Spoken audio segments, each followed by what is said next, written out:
This screencast is about creating citations for articles.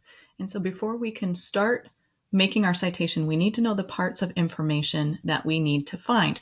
So when I'm creating an article citation, I need to know 6 different things. I need to find the author, their name. I need to find the title of the article. I need to find the journal that the article appeared in. Sometimes this is also called the source of the information. I need to find the publication date, so when this information was made or made available to us. Then I need to find the database that this information came from. So if you found your article, you most likely found it in a database on our library website like EBSCO or History Reference Center. That's the information we need. And the last thing I need to know is the access date. The access date is very different from the publication date.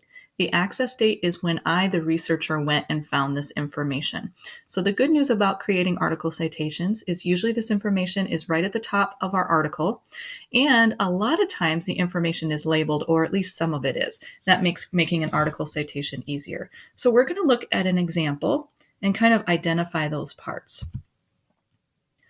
So to make an article citation, this is an example of an article that I might use.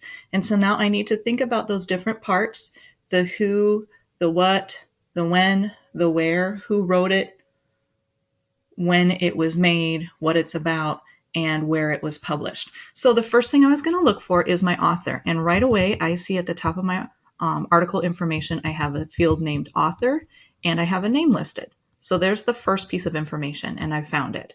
The second thing I need to know is the title. The title is set above the article most times, and when it's in bigger print, because the title is very important, the title will also usually tell us something about the topic that we're researching. So it should be kind of specific. So I found the author, I found the title. Next, I need to know the journal name or the source. And so I don't have a label for journal name, but I do have one that says source. And just to the right of that is Skeptic. Skeptic is, in this case, the journal name or possibly magazine name. So I found the who wrote it, the what it's about, the title, and where it was published. Now I need to know when it was published. And just to the right of my journal name is a publication year. So I would mark that down.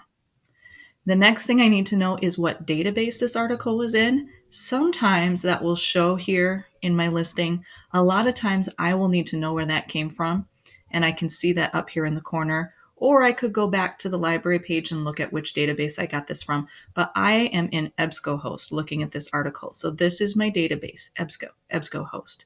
The last piece of information I need to know is the access date. This will not be on our article information either, because this is when I went and found this article. So I would think back to, when did I actually find this? Was it last week? Was it 2 weeks ago? Maybe it's even within the last couple days. Sometime in this range of time when you've been researching is going to be your access date. Don't worry if you don't know the exact day, but just kind of keep it in that range of when we've been looking for information, and you should be fine.